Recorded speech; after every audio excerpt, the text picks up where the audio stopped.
పనులు అప్పుడప్పుడు మాతృదేవి సూచించేది. నిత్యం చేసే పనులను గుర్తుంచుకోవాలి. చిన్న పని అయినా, పెద్ద పని అయినా మనస్ఫూర్తిగా చేయాలి. ఆరాధనాపూర్వకంగా, వినమ్రతా భావంతో నిర్వర్తించాలి. ఇల్లు ఊడ్చి చీపురు కట్టను విసిరివేసిన ఒక భక్తునితో మాతృదేవి ఇలా అన్నారు. ఏమిటి? పని పూర్తి కాగానే ఇష్టమొచ్చినట్లు విసిరివేయడమా? విసిరివేయడానికి ఎంతసేపు పడుతుందో, దాన్ని యథాస్థానంలో ఉంచడానికి అంతేసేపు పడుతుంది. చిన్న వస్తువే కదా అని దానిని నిర్లక్ష్యం చేయవచ్చా? నువ్వు దేనిని పరిపోషిస్తావో అదే నిన్ను పోషిస్తుంది. ఆ చీపురు కట్ట మళ్ళీ నీకు ఉపయోగపడదా? అంతేకాదు అది కూడా ఈ కుటుంబంలో ఒకటి. ఆ విధంగా చూసినా కూడా దానికంటూ ఒక చోటు ఉంది. ఒక వస్తువుకి ఇవ్వవలసిన మర్యాద ఇవ్వవలసిందే. చీపురు కట్టను కూడా మర్యాదగా దాని స్థానంలో ఉంచాలి. ఎంత చిన్న పని అయినా మనస్ఫూర్తిగా, మర్యాద, మన్ననలతో నిర్వహించాలి అన్నారు ఆ, మాతృ. సరేమ్మా. పనులు అన్నది అప్పుడు మాతృదేవి చెప్పేది అనమాట. నిత్యం చేసే పనులన్నీ గుర్తు తీసుకోవాలి. చిన్న పని అయినా పెద్ద పని అయినా మామూలుగా చేయాలి అని చెప్పి మనస్ఫూర్తిగా చేయాలి. అదేంటే ఏ పని చేసినా మనస్ఫూర్తిగా చేయాలి. ఏదో వాళ్ళు చెప్తున్నారు వీళ్ళు చెప్తాను చేయకూడదు కదా. అంటే ఆరాధన పూర్వకంగా మంచి నేర్పరితో చక్కగా నేను చేయాలని మనస్ఫూర్తితో చేయాలి. అట్లాగే ఇల్లు ఊడ్చి చీపురు కట్టి కూడా మనం ఏంటంటే చాలా చులకన భావం మనకి. మళ్ళీ అది లేపితే జరగదు మనకి కదా. అయినా కూడా అందుకని ఒకసారి భక్తుడు ఉన్నాడు, చిల్లు ఊడ్చేసి గిరాటేసాడు చీపురు కట్టిని. అది చూసిన తర్వాత ఇప్పుడు అందంట, ఎందుకయ్యా నువ్వు అట్లా చేసావు? దానికి యథాస్థానాన్ని పెట్టడానికి ఎక్కడ పెట్టాలో అక్కడ దానికి ఒక చోటు ఉంటది. చీపురు కట్ట పెట్టుకోవడానికి కూడా మనకు ఒక చోటుని పెట్టుకుంటాం మనం. అక్కడే పెట్టుకుంటే మనకి మళ్ళీ తిరిగి తీసుకునేటప్పుడు మళ్ళీ మనకి ఎత్తుక్కోక్కర్ పని ఉంటుంది కదా. అందుకని విసిరేసిన తర్వాత మళ్ళీ తెచ్చుకుంటాం కదా, వెళ్ళి పరిగెత్తుకెళ్ళి మళ్ళీ ఎక్కడ ఉందో ఎత్తుక్కుని తెచ్చుకుంటాం. దానికంటే చీపురు పెట్టే స్థలంలో పెట్టుకుంటే దానికి ఒక మర్యాద ఇచ్చినట్టు మనకి సులువు అవుతుంది ఆ పని కూడా అని చెప్పి చీపురు కట్టించే మర్యాద కూడా ఉండాలని చెప్పేసి ఎంతో సమయస్ఫూర్తిగా చెప్పారట. ఎంత అద్భుత వచనాలు! అమిత వేగంతో పరిగెత్తుతున్న మన జీవితంలోని ప్రతి క్షణాన్ని ఈ రకంగా మార్చుకోగలిగితే భగవదనుభూతికి అదంత చక్కని సాధనగా పరిణమిస్తుంది. అలా పనిచేయడంతో పాటు ఉదయం సంధ్యా సమయాలలో భగవత్ చింతన కూడా తప్పక చేయాలి. నీ పనులను, కర్తవ్యాలను నిర్వర్తిస్తున్నావు. అవి నీ మనస్సును మంచి స్థితిలో ఉండేలా చేస్తాయి. అయినా ప్రార్థన, జప, ధ్యానాదులను ఉదయం సాయంత్రాలలో నియమంగా అనుష్ఠించాలి. అలా కాకుంటే సరిగా చేస్తున్నావో లేవో ఎలా తెలుసుకోగలవు అనేవారు మాతృదేవి. చేసే ప్రతి పనిని ఇలా మనస్ఫూర్తిగా, మర్యాద, మన్ననలతో భగవరాధనగా చేసినప్పుడు జీవితమే సాధనమవుతుంది. ఇదే సేవా సాధన. మాతృదేవి జీవితమే అందుకు చక్కని ఆదర్శప్రాయమే ఉండడాన్ని 13వ అధ్యాయంలో విపులంగా చూసాం.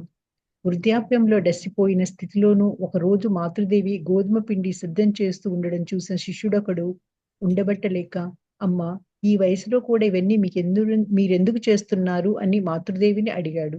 అందుకు మాతృదేవి, నాయనా, ఎప్పుడూ మనస్ఫూర్తితో పనులను నిర్వర్తించడం మంచిది అని జవాబిచ్చారు. కాసేపు మౌనం వహించి, జీవితాంతం ఇలా పనులలో నిమగ్నురాలనై ఉండాలని నన్ను ఆశీర్వదించు నాయనా అన్నారు. అటువంటి సాధనా పద్ధతిని విపులీకరించడానికి తమ దివ్యదర్శనమయ్యే జీవితాన్ని మానవాళికి వారసత్వ ప్రసాదంగా వదిలిపెట్టి వెళ్ళాడనడం అతిశయోక్తి కాదు. చాలా అద్భుతమైనటువంటి విషయాలు మాట్లాడేవారమ్మా. ఎందుకంటే జీవితం ఎంతో వేగంగా పరిగెత్తుంది. అందుకని ఈ జీవితంలో ప్రతి క్షణాన్ని మనం జాగ్రత్తగా చూసుకోవాలి. అందుకని ఆ క్షణాన్ని ఇక్కడ జరిగిపోయిన కాలం మళ్ళీ తిరిగి రాదు కనుక మనం ఉన్నంత కాలం భగవద్ అనుభూతిని పెంచుకోవాలి. భగవంతుడి దగ్గరికి వెళ్ళడానికి ప్రయత్నం చేయాలి. ఎట్లా అవుతున్నది? సాధన చేయాలి. ఇలా ప్రతిరోజు పనిచేయడంతో పాటు ఉదయం సంధ్యా సమయంలో కూడా భగవత్ చింతన అలవాటు చేసుకోవాలని చెప్తుందమ్మా. నీ పనులను కర్తవ్యాలను నిర్వర్తిస్తున్నావు అని నీ మనసు మంచితో ఉండేలా కూడా చేసుకోవాలి. పనులు చేస్తూనే ఉండాలి, మనసులో మంచి భగవత్ చింతన కూడా ఉండాలి. కానీ నువ్వేం చేస్తున్నావు అని నీ మనస్సును మంచి స్థితిలో ఉండేగా చేయాలి. ఆయన ప్రార్థన, జప, ధ్యానాదులు ఉదయం సాయంకాలంలో నియమంగా చేస్తే నియమంగా అనుభవించాలి. రోజు పొద్దున సాయంత్రం చేసుకోవాలి జపం, పూజ, ధ్యానం. అలా కాకుంటే సరిగ్గా చేస్తున్నాను ఏదో ఎలా తెలుసుకోవాలో అనేవారు మాతృదేవి. అందుకని ప్రతిరోజు ఒక నియమం ప్రకారం పూజ, నియమం ప్రకారం ధ్యానం చేసుకోవాలి. చేసే ప్రతి పనిని కూడా మనస్ఫూర్తిగా మర్యాద మనంతో భగవరాధన చేసినప్పుడు ఒక జీవితమే సాధన అవుతుంది. అంటే ప్రతిరోజు ఇదే విధంగా చేస్తా అంటే ఒక సాధన అయిపోతుంది ఆటోమేటిక్గా. ఇది సేవా సాధన అంటారు. మాతృదేవి జీవితమే ఎందుకు చక్కని ఆదర్శప్రాయం. ఎప్పుడు కూడా 13వ అధ్యాయంలో విపులంగా చెప్పారన్నమాట. వృద్ధాప్యంలో దర్శిపోయినటువంటి స్థితిలో ఒకరోజు మాతృదేవి గోధుమ పిండి సిద్ధం చేశారట. చేస్తూ ఉంటూ చూసిన శిష్యుడు ఒకడు ఉండబట్ల, అమ్మ ఈ వయసులో కూడా నీకు ఇవన్నీ మీకు ఎందుకు చేస్తున్నారు అని అడిగాడట. అప్పుడు మాతృదేవి, నాయన ఎప్పుడూ మనస్ఫూర్తి పనులు నిర్వహించడం మంచిది. ఎప్పుడు చేయాలి, ఇప్పుడని అప్పుడని ఇప్పుడని కాదు. నేను ముసలిదాన్ని అయిపోయాను, నాకు అక్కర్లేదు, ఈ పని నేను ఎందుకు చేయాలి అనుకోకూడదు. ఎప్పుడు కూడా ఎప్పుడు మనస్ఫూర్తిగా చేస్తూనే ఉండాలి పని అని జవాబిచ్చారు. కాసేపు మౌనం వహించన్నారట. జీవితాంతం ఇలా పనిలో నిమగ్నరాలు ఉండాలని నన్ను ఆశీర్వదించు అన్నట ఆయన అన్నాడు. పైగా అందట, ఎప్పుడు జీవితాంతం నేను ఏదో పనులు చేస్తూనే ఉండాలి. అటువంటి సాధనా పద్ధతిని విపులీకరించడానికి తన దివ్య దర్శనమైన జీవితాన్ని మానవాడికి వారసత్వం వరప్రసాదంగా వదిలిపెట్టి వెళ్ళారనడం అతిశయోక్తి కదా. ఆమె నిజంగా ఆవిడ ఉన్నంతకాలం కూడా ప్రతి ఒక్కరికి అదే చెప్పారు, జీవితాంతం ఏదో పని చేస్తూనే ఉండాలి. అంతేగాని నేను పెద్దనైపోయాను, నాకు పెద్దవాడైపోయాను, నాకు ఎంత వయసు వచ్చింది అంత వయసు వచ్చింది, ఇది చేయకూడదనే మాట కాకుండా అని చెప్పి చివరి వరకు అందరినీ ఆదర్శవంతంగా చక్కగా చెప్పి ఆ మాటలు గుర్తొచ్చేటట్టు చేశారమ్మా అని చెప్తున్నారు. మాతృత్వం విశిష్ట సందేశం. కానీ మాతృదేవి స్త్రీలకు విశిష్ట సందేశం ఇవ్వడానికే అవతరించారు. పురుషులతో పోటీ పడడం మానుకొని స్త్రీలు మాతృత్వాభిముఖంగా పురోగమించాలి. దీని వలన పురుషులు కూడా ఆరాధించే స్థితిని స్త్రీలు చేరుకోగలుగుతారనే యథార్థాన్ని మనసా స్మరించి స్వయంగా ఆచరించి చూపి తన విశిష్ట సందేశంగా వదిలి వెళ్ళారు. ఈ అమోఘ సాధనకు అనుష్ఠించడానికే తమను గురుదేవులు వదిలి వెళ్ళినట్లు మాతృదేవి ఒక్కాణించడం మునిపే చూసి ఉన్నాం. ఆ సాధనను విజయవంతంగా పూర్తి చేసిన సంతృప్తి మాతృదేవిలో ఎప్పుడూ కానవచ్చేది. నా జీవితం ఆదర్శమయ జీవితంగా రూపుదిద్దుకోవడానికి అవసరమైన దానికంటే ఎక్కువగానే జీవించి చూపాను అంటూ ఒక సందర్భంలో ఆమె వ్యక్తం చేశారు. ఇందు మూలంగా తమ జీవితాన్ని కాలావశ్యకమైన ఆదర్శప్రాయ జీవితంగా తీర్చిదిద్దుకొన్నారని రూఢి అవుతుంది. శ్రీరామకృష్ణులు తీవ్ర సాధనలను అనుష్ఠించారని, తాము అలాంటి సాధనలను అనుష్ఠించలేదు. తమకు అవసరమైన నేతృత్వాన్ని మాత్రం ఆయన నుండి స్వీకరించి సరళము అదే సమయంలో దృఢము అయిన మార్గాన్ని ఆవిష్కరించుకొని పురోగమించి స్త్రీతత్వపు పరిపూర్ణత అయిన మాతృతత్వపు పరాకాష్ఠను అందుకొన్నారు. ఆ సరళము దృఢము అయిన మార్గం ఏది అనే ప్రశ్నకు ఒక మాటలో తపస్సు అని జవాబు చెప్పాలి. అది ఏంటంటే ఎలా మాతృత్వం, అమ్మనే ఎలా మాతృత్వం వచ్చింది, మాతృత్వం అని ఎలా అనుకోగలిగారు. దానికి విశిష్టం ఏంటంటే ఆ మాతృదేవి ఎప్పుడు కూడా స్త్రీలకు ఎక్కువగా చెప్పేదంట. ఎక్కువగా విశిష్ట సందేశం ఇవ్వడానికి అవతరించారా అమ్మ అని చెప్పుకోవచ్చు ఈ విషయంలో. ఎందుకంటే పురుషులతో పోటీ పడడం మానుకుని స్త్రీలు మాతృత్వ అంటే పురుషులు చెప్పినట్టే చేయాలి, అంతే ఆళ్ళ వల్లనే వెళ్ళాలి, ఆళ్ళ వెనక వాళ్ళు తిరగాలి అని అనుకోకుండా వాళ్ళకు కూడా స్వేచ్ఛగా నేను తల్లిని, నేను స్త్రీని, నేను కూడా పురోగమించాలి అని చెప్పేసి పురుషులను కేవలము దీనివల్ల పురుషులను కూడా ఆరాధించే స్థితిని స్త్రీలు చేరుకోగలరనే యథార్థాన్ని స్త్రీ పురుషులు అయితే ఏ విధంగా బయటికి వెళ్ళి చక్క అన్ని రంగాల్లోనూ ఆడితేరుతున్నారో స్త్రీలు కూడా వెళ్ళొచ్చు అట్లా అని చెప్పి సిస్టంగా చెప్పారు. అలాంటి సందేశాన్ని ఇచ్చారమ్మా. ఈ అమోఘ సాధనని అనుసరించడానికే తన గురుదేవులను వదిలివెళ్ళినట్టుగా మాతృదేవి వక్కాణించడం మునిపే చూస్తాం. విజయవంతంగా పూర్తి చేసిన సంతృప్తి మాతృదేవులకు చాలాసేపు అనుభవిస్తుంది.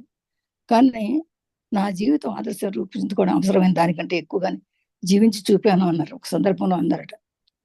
ఎందుకంటే తమ జీవితాన్ని ఆదర్శప్రాయంగా జీవించుకుని అన్నారు. చూస్తున్నారని రూఢి అవుతుంది.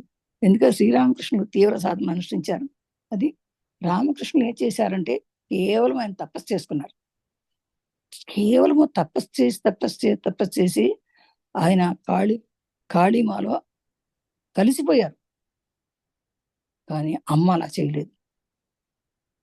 ఆమె నేను తరించడం కాదు, నాలాగా నా పక్కన ఉండే స్త్రీలందరూ ధరించాలనుకున్నారు ఆవిడ. అని ఆ స్త్రీతత్వాన్ని, ఆ స్త్రీతత్వ పరిపూర్ణతని, ఆయన మాతృత్వపు పరాకాష్ఠను అందుకున్నారు.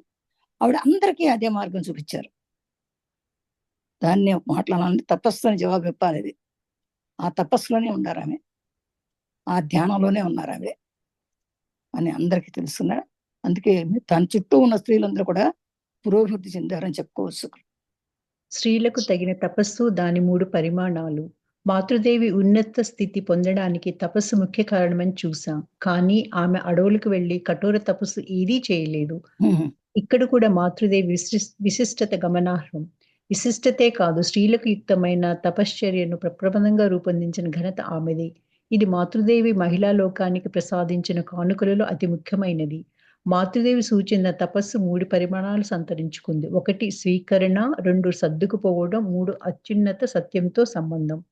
స్వీకరణ మనకంటూ ఏర్పడిన జీవితాన్ని సుఖదుఖాలతోనూ, కొరతలతోనూ యథావిధంగా స్వీకరించాలి. మన చుట్టుపక్కల ఉన్నవారి జీవితాలతో మన జీవితాలను పోల్చుకోరాదు. ఈ జీవితంలో మనకు దక్కిన పాత్రను సముచితంగా పోషించాలి. నాటకంలో ఒక స్త్రీ రాణి వేషధారికి, మరొక స్త్రీ భిక్షగత్తె వేషధారిని. భిక్షగత్తె పాత్రలో స్త్రీ రాణి వేషంలో తనను పోల్చుకోకుండా తన పాత్ర నైజాన్ని ఎరిగి నటిస్తే ఉత్తమ నటి బహుమానం కూడా దక్కించుకోవచ్చు. నాటకములోని పాత్ర కంటే ఎటువంటి ప్రత్యేక గౌరవమూ లేదు. నటన కౌశల్యమే అక్కడ రాణిస్తుంది. జీవితం అనే నాటకం కూడా అలాంటిదే. సంపన్నురాలు, అందగత్తె, సమాజంలో గొప్ప అంతస్తు గల వ్యక్తి అని ఎవరిని మహనీయులు గౌరవించరు. జీవితాన్ని గడిపే తీరే ఒక శ్రేణి నిర్ణయిస్తుంది. కనుక భగవంతుడు ప్రసాదించిన జీవితాన్ని ప్రేమతోనూ, వినమ్రతతోనూ స్వీకరించాలి.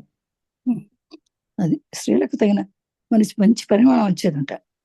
ఎట్లా అంటే స్త్రీలకు తగిన తపస్సు అని ఎట్లాంటి తగిన అందరికీ ఒకే రకమైన తపస్సు, స్త్రీలకు ప్రత్యేకంగా చెప్పేది ఏమనేదండి, ఆ చెప్పినటువంటి ఆ తపస్సు ఉన్నత స్థితికి పొందుతారు అని చెప్పేది.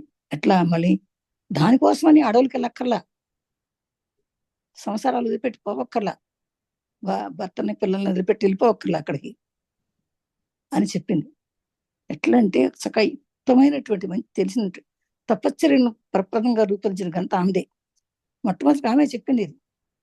మాతృదేవి ఈ మహిళా లోకానికి అందరి ప్రసాదించిన కానుకలే అతి ముఖ్యమైనవి 3 ఉన్నాయట. 1 స్వీకరణ, 2 సర్దుకుపోవడం, 3 అత్యున్నత సత్యంతో సంబంధం చేయడం అనేది.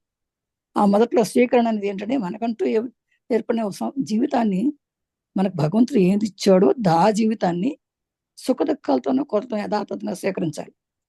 సుఖం ఉంటుంది, దుఃఖం ఉంటుంది. సుఖం వచ్చినప్పుడు పొంగిపోకూడదు, దుఃఖం వచ్చినప్పుడు కృంగిపోకూడదు. ఆ సుఖాన్ని దుఃఖాన్ని సమ్మేళనం చేసుకుంటూ యథాతథంగానే జీవించాలి. కానీ మన చుట్టుపక్కల ఉన్నవారి జీవితాలతో మనం పోల్చుకోకూడదు. కొంతమంది డబ్బులు బాగుండొచ్చు, కొంతమంది లేకపోవచ్చు. అయ్యో నాకు లేవు, ఆడలాగా లేవే ఆడకూడదు. నీకు తక్కువ నాలుగు గురించి నీవు గర్వి తెచ్చుకోకూడదు. మనకు దక్కిన పాత్రలు మనం ఎంత ఏంటంటే జీవితం అనేది ఒక నాటకం. నాటకంలో పాత్రధారులు మనం అంతా కూడా. ఇప్పుడు చూడండి, ఒక నాటకం ఉందనుకోండి, ఓ నాటకంలో హీరో పాత్ర వేస్తాడు, హీరోయిన్ పాత్ర వేస్తే దానిలో విలన్లు కూడా ఉంటారు. విలన్ పాత్ర వేసుకోవాలి. విలన్ కూడా నేను హీరోయిన్ అనగా చేస్తాను అంటే అది వ్యక్తిగత తీసి పడేస్తారు. రెండోసారి సినిమా ఎవరికి మళ్ళీగా, ఎందుకంటే చేయలేదు కనుక ఆ పాత్ర సరిగ్గా చేయాలి కదా. అంటే భిక్షగత్తి ఉందనుకో, భిక్షగత్తికి నేను భిక్షగత్తినా, ఆమెలాగా నేను కూర్చోకూడదు, సింహాల మీద నేను కూర్చుందనుకోండి, ఇంకా ఆమెకి ఉండదు. ఆ పాత్ర వ్యక్తిగతది అది. అందుకని అలా కాకుండా ఏ పాత్ర ఇస్తే ఆ పాత్రలోనే ఒదిగి మనం చేస్తే బహుమానం ఇస్తాడు, భగవంతుడు ఇస్తాడు మనకి బహుమానం. నాటకంలో ఎటువంటి ప్రత్యేక గౌరవం ఉందో. నాటకంలో నువ్వు తెల్లగా ఉన్నావా, నల్లగా ఉన్నావా అని కాదు కావాల్సింది, నీ నటన బట్టే ఉంటది. అట్టగే ఇక్కడ కూడా జీవితంలో కూడా అంతే.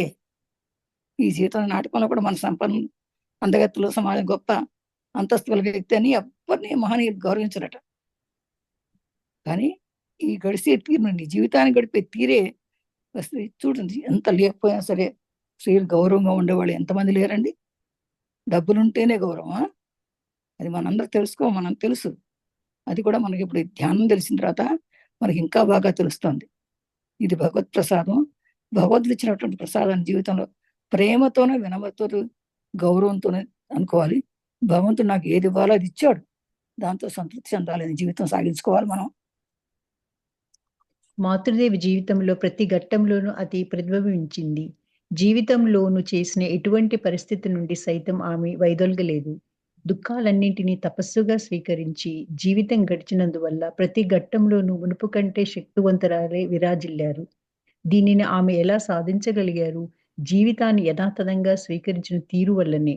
తన దుఃఖాలనే ఏకరువు పెట్టి వాపోతున్న ఒక భక్తురాలితో మాతృదేవి, సుఖదుఖాలతో కూడుకున్నదే జీవితం. కానీ దుఃఖం లేకపోవటం సుఖం విలువను గ్రహించగలమా? అంతేకాదు సదా సర్వవేళలా ఒక వ్యక్తి కేవలం సుఖంగా జీవించగడపడం సాధ్యమా? అదే విధంగా ఒక వ్యక్తి దుఃఖాలతోనే కృంగిపోవడమూ జరగదు. మనం చేసే ప్రతి పని ఒక పర్యవసానాన్ని కల్పిస్తుంది. అందుకు తగ్గట్లు పరిస్థితులు ఏర్పడతాయి. దుఃఖాలు వచ్చే తీరుతాయి. కానీ అవి అట్టే ఉండిపోవు. వంతెన కిందగా పోతున్న నీటి ప్రవాహంలా అవి కూడా దూరంగా కదిలిపోతాయని చెప్పి ఆమెను అనునయించారు. ఓకే. మాతృదేవి జీవితంలో ప్రతి ఘటన అట్లా జరిగింది. జీవితంలో తను కూడా ఏం పెద్ద ఉన్నత స్త్రీ కాదు ఆవిడేమి. అందుకని జీవితంలో ఉన్నటువంటి ఎన్ని పనులు ఎన్నో ఎదుర్కోవాల్సిన అవస్థలు వచ్చింది ఆవిడకి.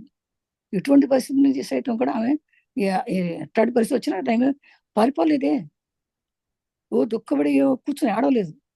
దుఃఖాలన్నింటినీ కూడా తపస్సులుగా స్వీకరించింది.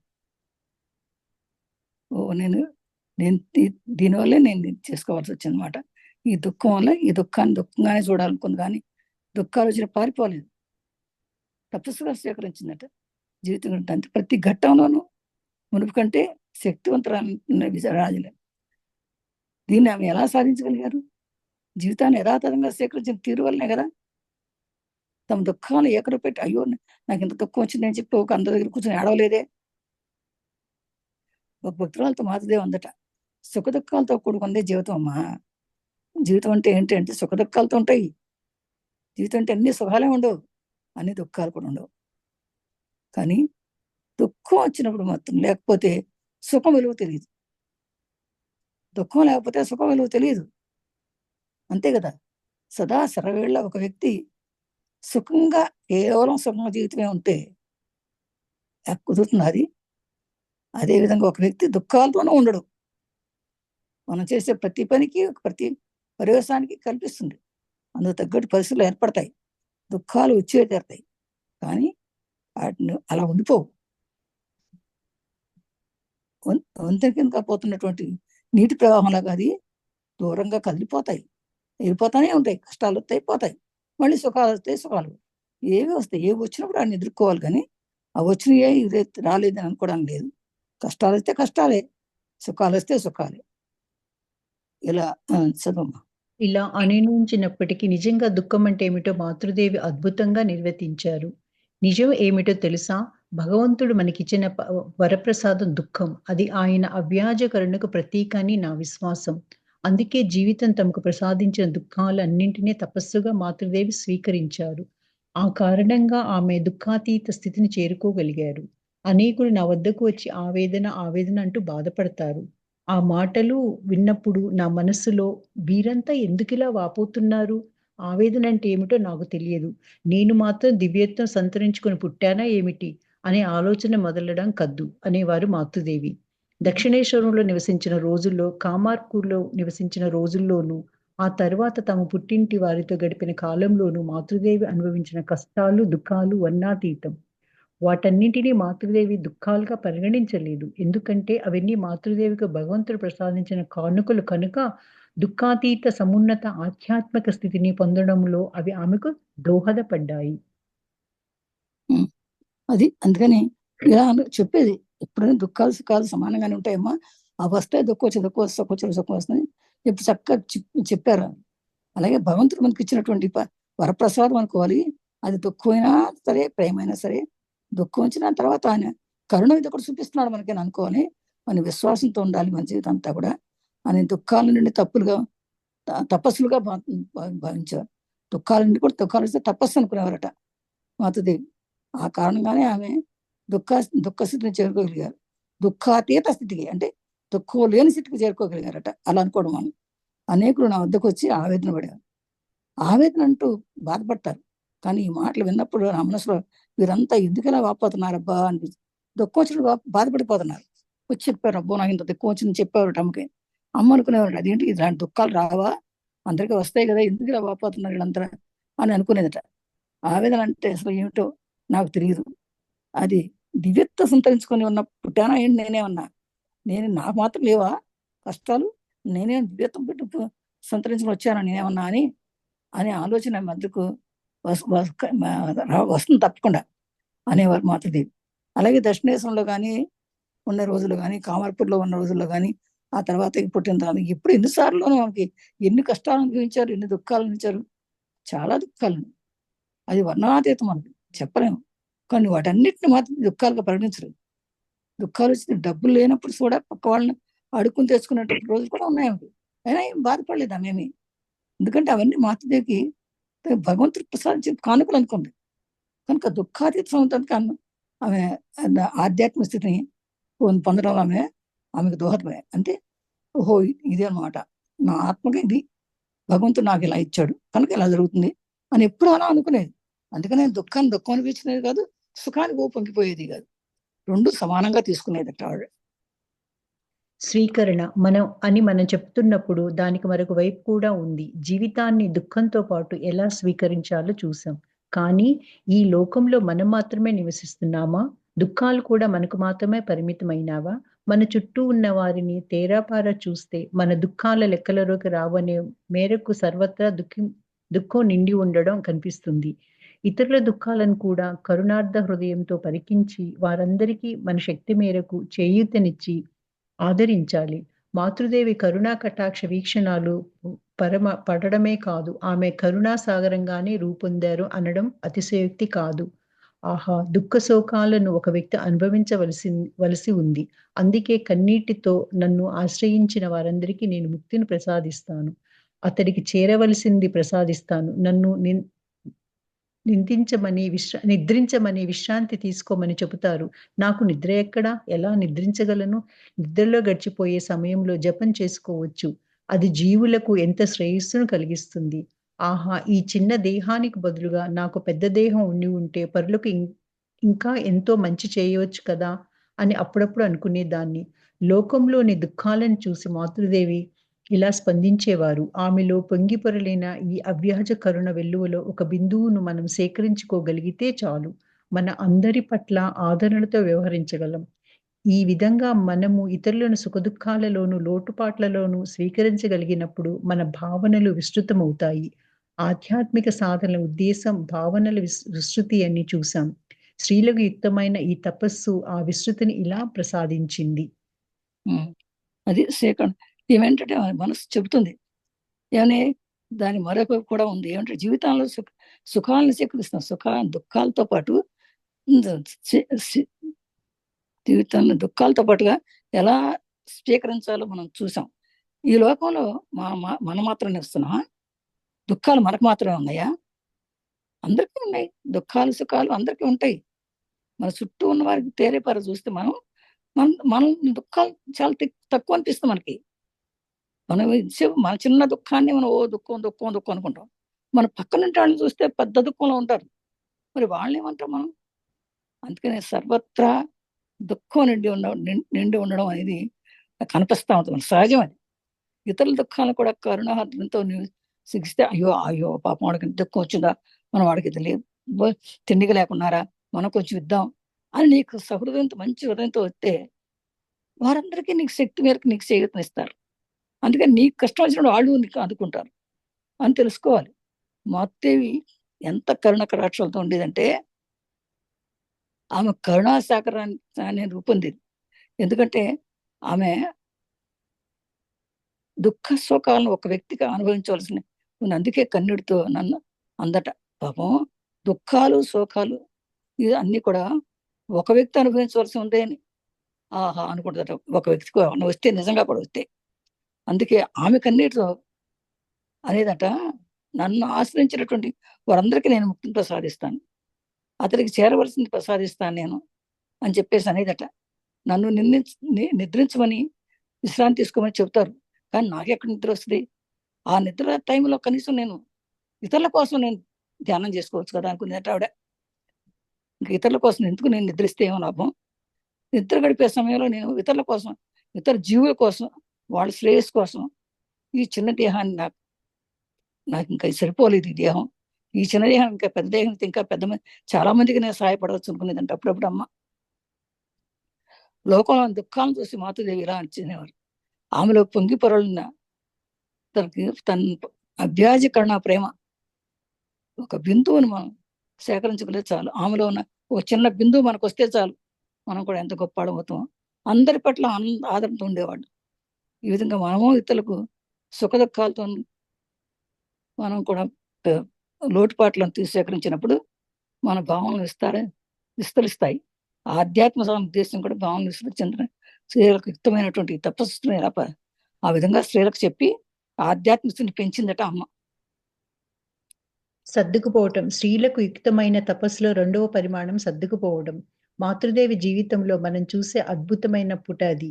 ఎన్ని రకాల వ్యక్తుల మధ్య ఆమె జీవితం గడిపారో మనకు బాగా తెలుసు. ఇంతమందితోనూ సర్దుకుపోయారు. ఎవరితోనూ ఆమెకి ఎలాంటి సమస్య తలెత్తలేదు. దీనిని ఆమె ఎలా సాధించారు? ఆమె సంతరించుకున్న సద్గుణాల వల్లనే వాటిలో కొన్నిటిని ఇక్కడ పరికిద్దాం. మొదటిది సహనం. స్త్రీలు మాత్రమే కాదు, పరిపూర్ణ స్థితిని చేరుకోవాలని అభిలషించే వారందరూ సంతరించుకోవలసిన గుణం. ఇల్లైనా, కార్యాలయమైనా, సమాజంలో ఏ రంగమైనా సరే సమస్యలలో భేదాభిప్రాయాలలో లేని చోటుంటూ ఉండదు. ఇలా ఏదైనా తలెత్తితే కొట్లాటకు సిద్ధపడకుండా కాస్త సహనాన్ని పాటించాలి. కాస్త నిదానించి సమస్యను పరిశీలించి ఆశ్చర్యపరిచే నిజం ఏమిటంటే 199 పరిస్థితులలో తప్పు మనదై ఉంటుంది. కాస్త ఓర్పు కనపరిచి ఆ తప్పును అంగీకరించటం ద్వారా విభేదాలను తొలగించుకొని స్నేహభావంతో జీవించవచ్చు. మాతృదేవి ప్రకారం సహనం ఉన్నత ఆధ్యాత్మిక సాధనం. సహనం కంటే ఉత్కృష్టమైన గుణం లేదు. ఓకే. స్త్రీలకి ఆమె సర్దుకుపోవడం ఎక్కువ ఆమెకి ఇష్టం ఏంటంటే సర్దుకుపోవడం ఇష్టం. మాతృదేవి జీవితంలో ఎప్పుడు ఎన్ని రకాల వ్యక్తుల మధ్య ఆమె జీవితం గడిపారు కదా, మనకందరూ తెలుసు. అందరితోనూ అంతవంతను సర్దుపోయే గుణం. కొంతమంది తిట్టినా ఏమనేది కాదు ఆవిడ, పొగిడినా ఏమని దాన్ని పొగిడేది కాదు, తిట్టారని ఏమని అనేది కాదు. అవన్నీ ఎందుకంటే ఆమెకు ఉన్నటువంటి సద్గుణాల వల్లే. ఆమెలో చాలా ఉన్నాయి. ఎట్లా మొదటిది సహనం. స్త్రీలకు మాత్రమే పరిపూర్ణటువంటి స్థితిని చేరుకోవాలని అభిలషించే అందరూ కూడా అమ్మను చూసి తెలుసుకోవాలి.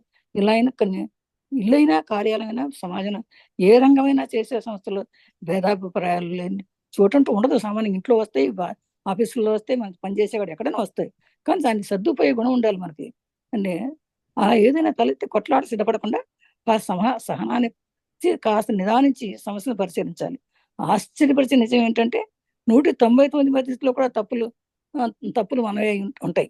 కానీ మన తప్పును మనం చూసుకోకుండా ఇతర మీద పోట్లాడతాం. మనం కాస్త ఓర్పు కనపరిస్తే ఆ తప్పు మనం అంగీకరిస్తే తను ఏ భేదాలు రావు అని చెప్పడంలో అమ్మ చెప్పేది. సహనం ఉన్నత ఆధ్యాత్మిక స్థితి అని చెప్పి అమ్మ చెప్పేది. తర్వాత కూడా మాధుర్యం మన పైన చూపే అదే చదివా అమ్మ.